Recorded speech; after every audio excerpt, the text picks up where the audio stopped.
ইচ্ছা করলে একদল লোক এই রাস্তায় বাইরে সব লুটপাট করতে পারে, কেউ আইসা বলবে না তোমরা কেন লুটপাট করো।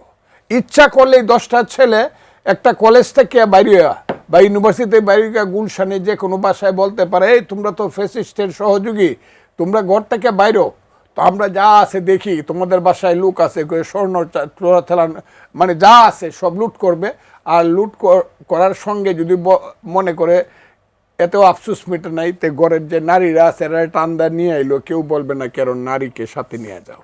কাজে এইটা কোনো দেশ না ভাই, আমি কাউকে দোষ চাচ্ছি না, এটা আমার কপালের দোষ। আমি আপনার কাছে আরেকটি প্রশ্ন একটু রাখতে চাই যে এই যে রায়টা হলো, এটা নিয়ে রাজনৈতিক দলগুলো বললো যে এটা রাজনীতিবিদদের জন্য বা রাজনৈতিক দলগুলোর জন্য একটা শিক্ষা হয়ে থাকবে, মানে আপনার কি মনে হয় যে এখান থেকে শিক্ষা পেল তা রাজনৈতিক তো নিশ্চয়ই। ইউনূস সাহেবের যে বলছে যে কেউ বিচারের ঊর্ধ্বে নয়, এটা প্রমাণ হইল, এই কথাটা যদি জনাব ইউনূস সাহেব মনে রাখে, আমার চেয়ে খুশি আর কেউ বেশি হবে না।